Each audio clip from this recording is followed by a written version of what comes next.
The emergency alarm pierced through the silence of the Starship Harmony's edge. Commander Lee Timon jolted awake in his quarters, the red warning lights casting shadows across his withered face. 20 years of deep space missions had taught him to distinguish between routine alerts and genuine emergencies. This was definitely the latter. "Commander, urgent transmission from mining station Omega-7. Crackled the voice of Communications Officer Park Minsu through the intercom. "Priority Alpha. Your brother is requesting immediate assistance." Timon's heart skipped. Ho-Seok never called unless something was seriously wrong.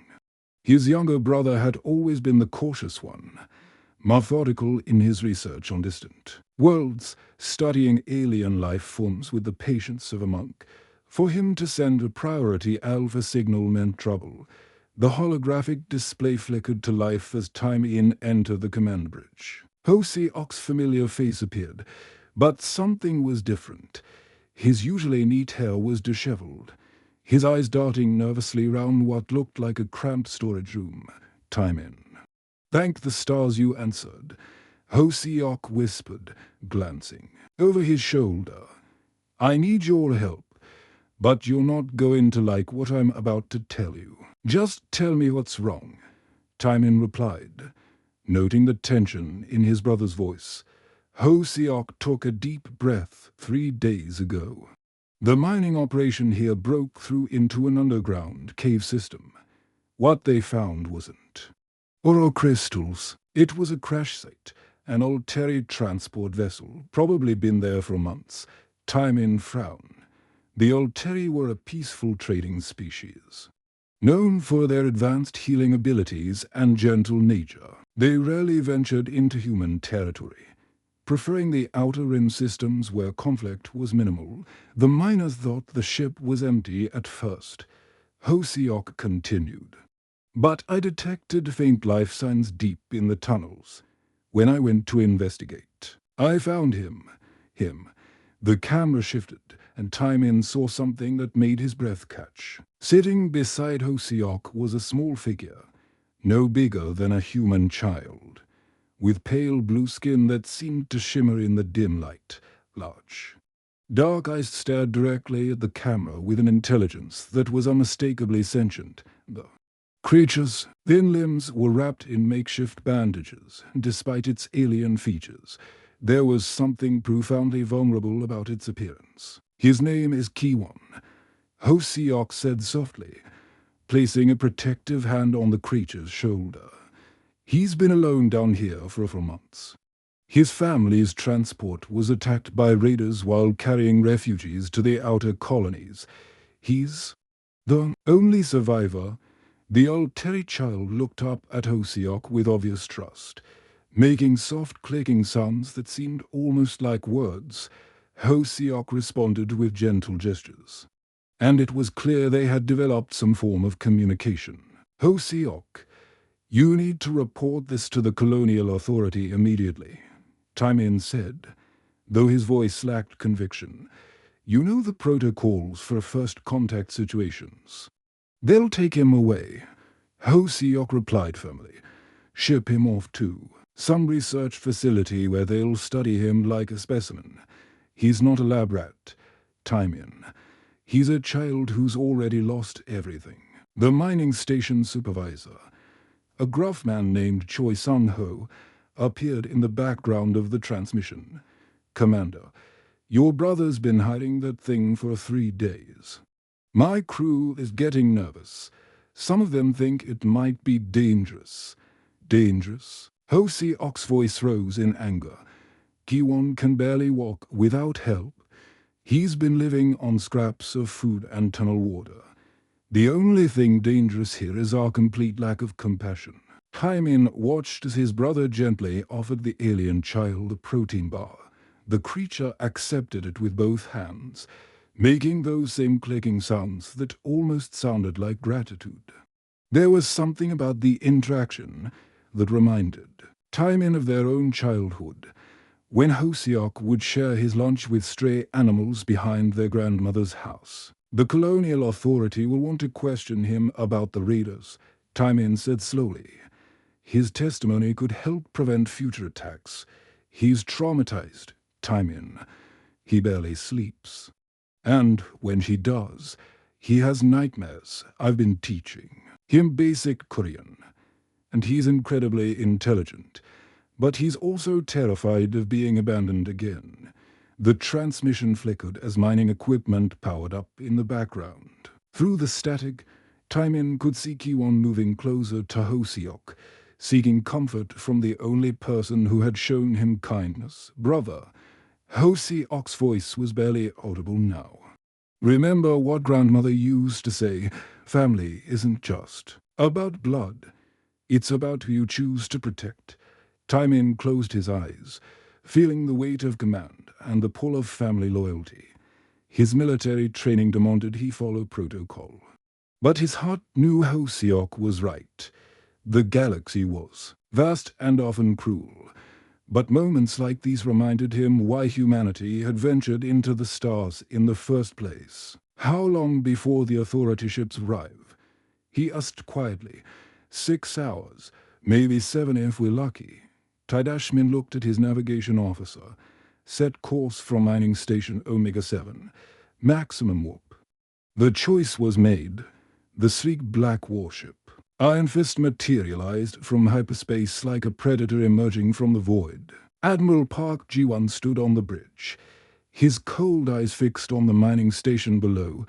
Behind him, rows of Marines checked their pulse rifles, ready to extract what the Admiral considered a valuable research specimen. Sir, Commander Lee's ship is already docked, reported Lieutenant Kim Jae-ho. Should we hail them? No need for pleasantries, Ji-1 replied, his voice cutting through the bridge's silence. Prepare the boarding parties. I want that alien creature secured within. The hour, down on the mining station, Hosiok felt his blood run cold as he watched the massive warship descend. Kiwon, the young Alteri, sensed the danger immediately. His pale blue skin began to glow faintly, a defensive response his species developed when threatened. They're here, Hosiok whispered to Dr. Choi So-young, his research partner who had been helping care for Kiwon. She was a brilliant geneticist with kind eyes and steady hands. The kind of person who chose science to help others rather than gain fame.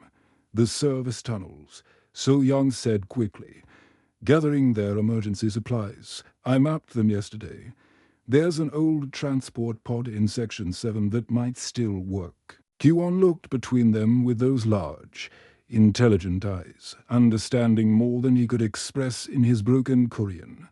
Hide again, he asked softly, his voice carrying a sadness that broke Hosiok's heart. Just for a little while, little. Brother, Hosiok assured him, using the nickname that had developed naturally over their time together. We'll find somewhere safe. The mining station shook as the warship's docking clamps engaged. Through the security feeds, they could see armed Marines flooding through the corridors, their heavy boots echoing like thunder. Admiral Ji-1 walked among them, his uniform pristine, his expression showing no emotion as he ordered the systematic search of every room. Commander Lee. Ji-won's voice boomed through the station's communication system. You have 10 minutes to surrender the alien specimen, or I will authorize a full combat sweep.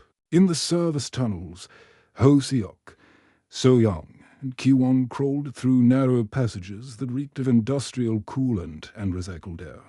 The young Alteri moved with surprising grace despite his injuries, his species' natural agility helping him navigate the tight spaces. Dr. Choi, Kiwon whispered suddenly, stopping at a junction. My blood. It helped people. Yes, So-young paused, surprised by the question. Over the past few days, she had been running medical scans to ensure Kiwon was healthy. What she discovered had amazed her. Why do you ask? My people. We no get sick like others, never sick from the dark sickness. Hosiok and So-young exchanged glances. The dark sickness was what spacers called the Crimson Plague, a deadly disease that had been spreading through the outer colonies like wildfire. Entire worlds had been quarantined, and no cure had been found. Kiwon, So Young said gently, "Are you saying your people are immune to the plague?" The young Alteri nodded solemnly. "My mama, she was healer. She tell me our blood has special thing inside. Make us strong against bad sickness. Above them." The sound of cutting tools meant the Marines were getting closer. They reached the old transport pod, a rickety maintenance craft that hadn't been used in years. As So Young worked to activate its systems, Ho-Seok realized the implications of what Kiwon had just revealed.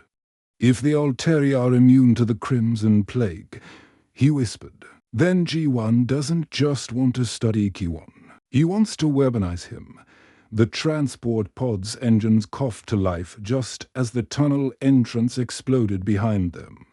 Marine flashlights cut through the darkness as shouts echoed through the passage. There they are. Section 7, the pod, lurched forward, its damaged thrusters struggling to achieve escape velocity. Through the small viewport, they could see the Iron Fist turning to pursue them, its weapon systems charging.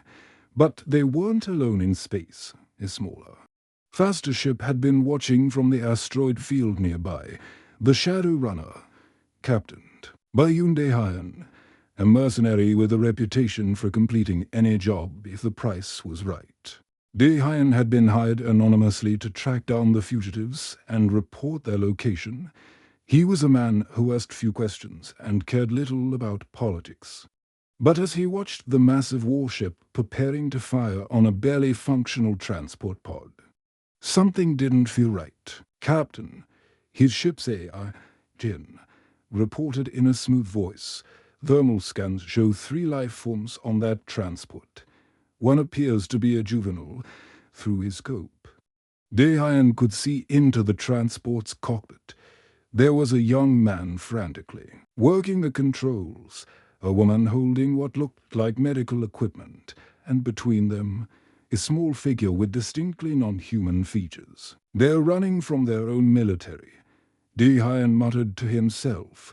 "Why would humans protect an alien kid unless—" The Iron Fist fired a warning shot across the transport's bow, the energy blast lighting up space like a miniature star. Inside the pod, Kiwon pressed against the viewport, his skin glowing brighter as his fear increased. "Please," Kiwon whispered in his mixture of Korean and Alteri.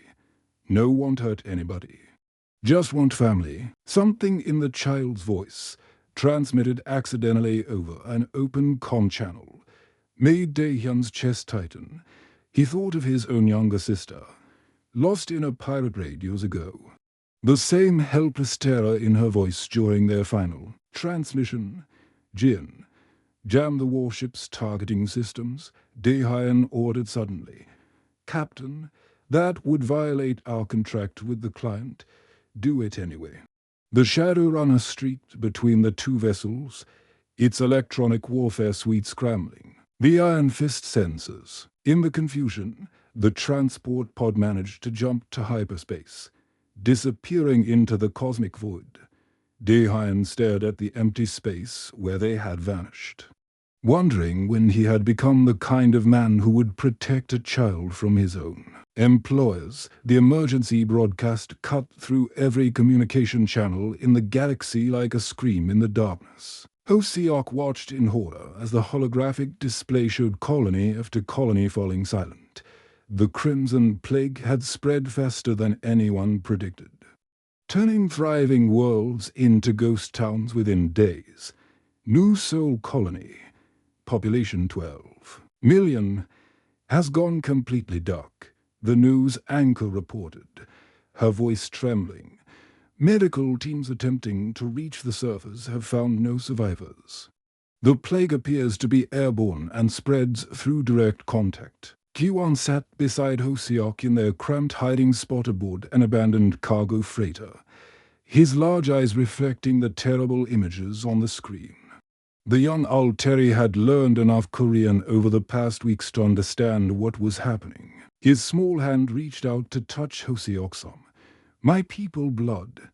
It helps stop this," Kiwon asked softly. Dr. Choi So-young looked up from her portable lab equipment, exhaustion clear on her face.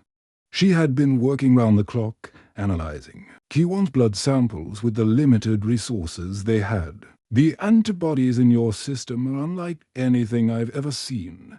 They don't just fight the plague, they completely neutralize it." Their stolen freighter suddenly shuddered as another ship approached. Hoseok tensed, expecting Admiral Ji-won's forces, but the communication that came through was different. "This is Engineering Officer Kang Min-ho of the Civilian Transport Hope's Dawn. I know you're the ones carrying the old Terry child. I'm not here to capture you. I'm here to help." Through the viewport, they could see a modified transport ship, its hull scarred from countless journeys through dangerous space. The man who appeared on their communication screen had kind eyes and grease-stained coveralls. His ship's engine room hummed with the sound of perfectly maintained machinery. "How do we know you're not working for the Admiral?" So-young asked suspiciously. Minho's expression darkened. "Because the plague just hit my home colony. My wife and daughter are in the emergency shelters. And the doctors say they have maybe days before the infection spreads there too. If that child can help save them, then I'll do whatever it takes." Hoseok studied the man's face through the screen. There was desperation there, but also genuine hope. "What are you proposing?" "I know about a secret research facility called Haven Station. It's hidden in the neutral zone, built by scientists from different species who wanted to work together without government interference. Dr. Shin Haijin runs the medical division there. If anyone can develop a cure, it's her." Kiwon listened to the conversation, his expression growing more serious with each word. The young Alteri understood that somehow the fate of millions rested on his small shoulders. The journey to Haven Station took 3 days, traveling through hyperspace routes that most navigators considered impossible. Minho's ship moved through asteroid fields and cosmic storms with the skill of someone who had spent his life making the impossible seem routine. Haven Station was hidden inside a massive asteroid, its exterior designed to look like just another piece of space rock. But inside, it was a marvel of cooperative engineering. Humans worked alongside Alteri scientists, while robot assistants built by the mechanical Nexus species helped with delicate experiments. Dr. Shin Haijin met them at the docking bay, her sharp eyes immediately focusing on Kiwon. She was a woman in her 40s with silver-streaked hair and hands that moved with surgical precision. Behind her stood a team of the galaxy's most brilliant medical minds. "So you're the little miracle we've been hearing about," she said gently, kneeling to Kiwon's level. "Are you ready to help us save some lives?" Kiwon nodded bravely, but Hoseok could see the fear in his eyes. The medical bay was filled with advanced equipment that looked intimidating even to adults. The initial tests were simple. Kiwon sat patiently as Dr. Shin drew small blood samples, his bioluminescent skin glowing softly in response to the slight stress. But as the results came back, the excitement in the room was palpable. "This is incredible," Dr. Shin whispered, staring at the data. "His antibodies don't just fight the plague virus. They actually repair the cellular damage it causes. We're looking at a complete cure, not just a treatment." But then came the devastating news. Dr. Shin pulled Hoseok and So-young aside, her expression grave. "To produce enough antibodies to treat even one major colony, we would need to extract nearly half of Kiwon's blood volume. For a child his size, that amount of blood loss could be fatal." The room fell silent. Through the observation window, they could see Kiwon playing with a small robot toy that one of the engineers had given him. his innocent laughter echoing through the corridor. "There has to be another way," HFY said desperately. "We can't ask him to die to save others. We're working on synthetic alternatives," Dr. Shin replied. "But the molecular structure is incredibly complex. It could take months to develop. And we don't have months. The plague is spreading exponentially." Minho, who had been quietly listening, stepped forward. "What if we could find more Alteri survivors? If there are others like Kiwon, we could spread the risk. The Alteri home worlds are on the other side of the galaxy," So Young said. "Even if any survive the raider attacks, we'd never reach them in time." As if sensing their conversation, Kiwon approached the group. His large eyes moved between the adults, reading their expressions with the intuitive intelligence of his species. "You need more blood to help sick people?" he asked in his careful Korean. Hodash as Yoke knelt beside him. "Kiwon, we would never ask you to hurt yourself. We'll find another way." The young Alteri was quiet for a moment, then looked up at the star charts displayed on the wall. "Maybe," he said slowly, "there is another way. My mama, before raiders came, she'd tell me about the old medicine places where my people keep the healing knowledge."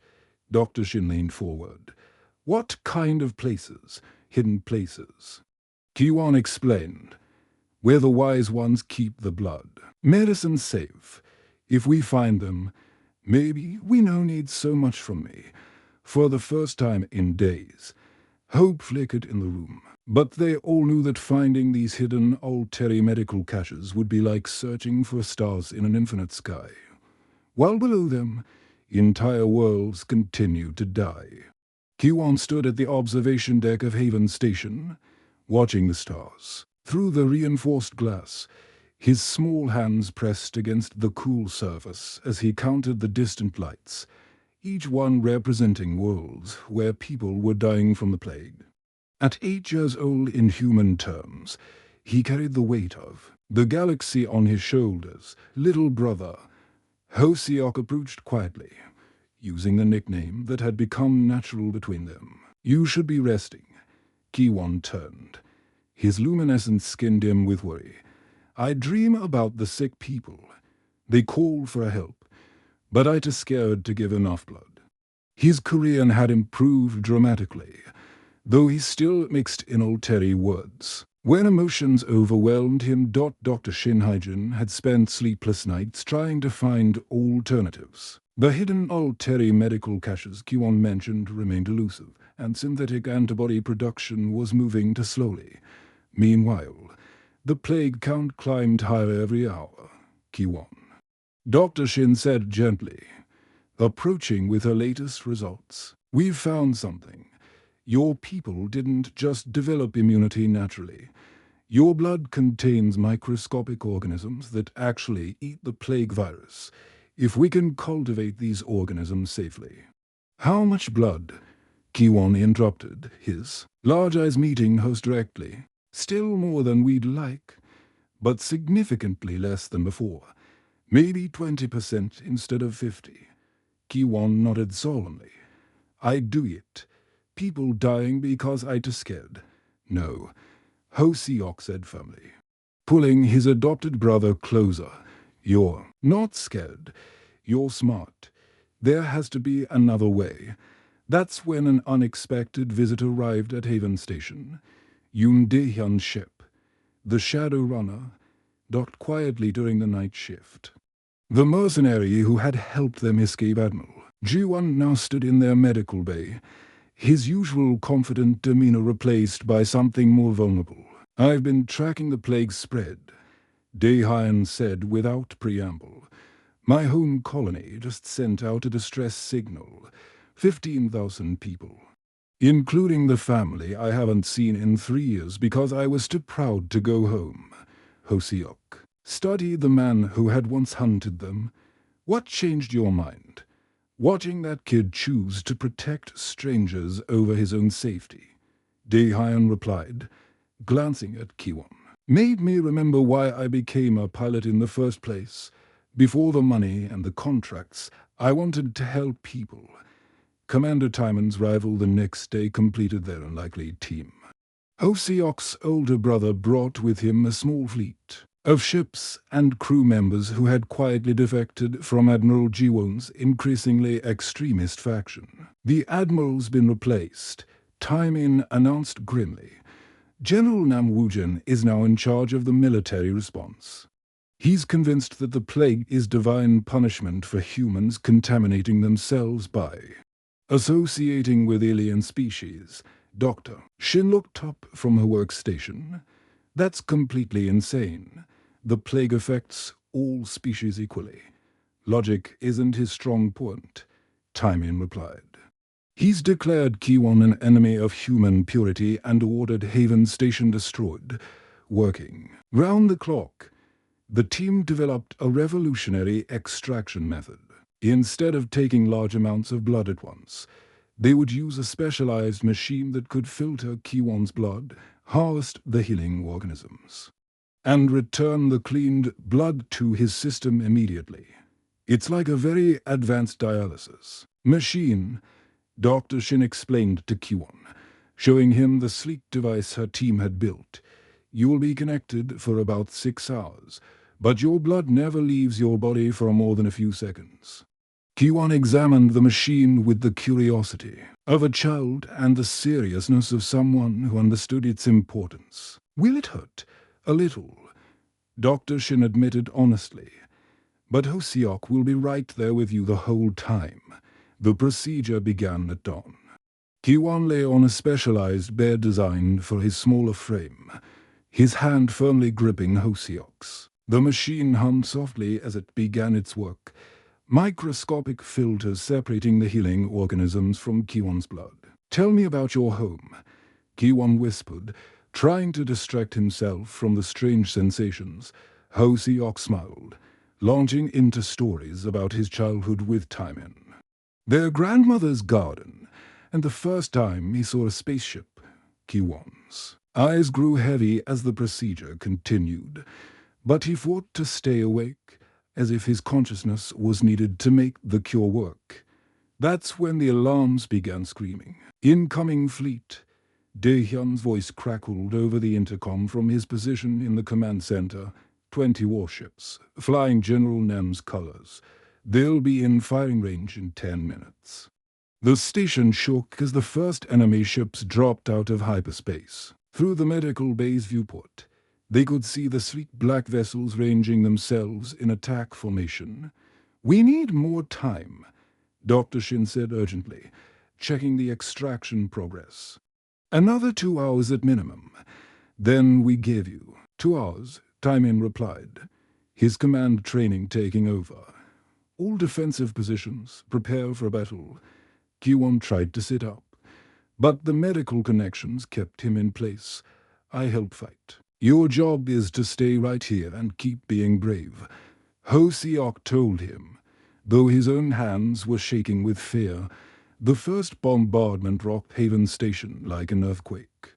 Emergency lights flickered as the facility's shields absorbed. The energy blasts in the medical bay, Dr. Shin's equipment continued its delicate work while chaos erupted around them. Direct hit to Section 7. Someone reported over the comm. Shield generators at 60%. Outside, time in litter. Desperate defense with ships that were outnumbered for a 2-1. Daehyun's Shadow Runner danced between the enemy formations, its weapons targeting the larger vessels' weak points. We can't hold them much longer. Timon's voice was strained over the battle communications dot in the medical bay. Kiwon watched. The lights flicker above him. His young face was pale but determined. Hoseok Hyung. He whispered, using the Korean word for older brother, if something happened to me, you tell people I was happy to help. Nothing's going to happen to you, Hoseok promised, though he could hear the enemy ships getting closer with each passing minute. The cure was almost ready, but the battle was far from over. The medical extraction device showed 90%. Completion when the impossible happened. Through Haven Station's reinforced viewports, new ships began emerging from hyperspace. But these weren't General Nam's black warships. These vessels were elegant, crystalline structures that seemed to bend light round their hulls. Alteri fleet incoming. Daehyun's voice crackled with amazement over the comm. 20 ships. Maybe more. They're positioning themselves between us and the General's forces. Kiwon's eyes widened as he recognized the distinctive bioorganic design of his people's ships. My uncle. He whispered, his voice filled with wonder. Uncle Shiwu alive. The lead Alteri vessel opened communication channels and a face remarkably similar to Kiwon's appeared on every screen throughout the station. The adult Alteri's skin glowed with the same gentle luminescence, but his eyes carried the weight of recent tragedy. I am Captain Shiwu of the Alteri Medical Corps. His voice was melodic, speaking in accented but clear Korean. We received distress signals from a young one. We come not for war, but to protect the healer child. General Nam's response was immediate and brutal. All vessels, open fire. Destroy the alien contamination. The Space Realm Haven Station erupted into the largest battle the sector had ever seen. Alteri ships moved like living creatures, their weapons creating brilliant cascades of energy that seemed more like art than warfare. Their medical vessels stayed back, ready to treat wounded from both sides. The Alteri don't fight to kill. Taimin observed, watching the battle unfold. They're targeting engines and weapon systems, trying to disable rather than destroy. Inside the medical bay, Kiwon struggled against his restraints. Let me talk to them. I can help stop fighting. Dr. Shin shook her head firmly. 5 more minutes. The extraction is almost complete. Hosiok held his little brother's hand tighter. Your people came for you. They risked everything to find you. They came for cure. Kiwon corrected softly. Uncle Shiwu, he's smart. He knew my blood helped everyone, not just Alteri people. The battle raged for 30 minutes before something extraordinary happened. One of General Nam's ships, damaged and drifting, was captured in the gravitational pull of a nearby asteroid. Instead of letting it crash, an Alteri medical vessel moved in to assist, using tractor beams to pull the human ship to safety. The gesture was broadcast across all communication channels. And something shifted in the battle. Several of Nam's younger officers began questioning their orders. Why were they fighting people who were saving human lives? General, one of his captains transmitted. The aliens just rescued the crew of the Iron Will. Maybe we should reconsider. Any ship that does not continue the attack will be considered traitors to human purity. Nam's voice was filled with rage, but his words fell on increasingly deaf ears. Ship after ship began powering down their weapons, choosing to withdraw rather than fire on those who had shown mercy. The extraction device finally beat its completion. Kiwon sat up slowly, his skin glowing brighter than ever, as if the process had somehow enhanced his natural luminescence. In Dr. Shin's hands were dozens of vials containing the synthesized cure. It's done, she announced to the station. We have enough to treat the infected colonies and produce more. Captain Shiwu's ship docked with Haven Station minutes later. The reunion between uncle and nephew was touching beyond words. The adult Alteri knelt before Kiwon, speaking in their melodic native language before switching to Korean. Little healer, you have brought honor to our family name. Your parents would be proud.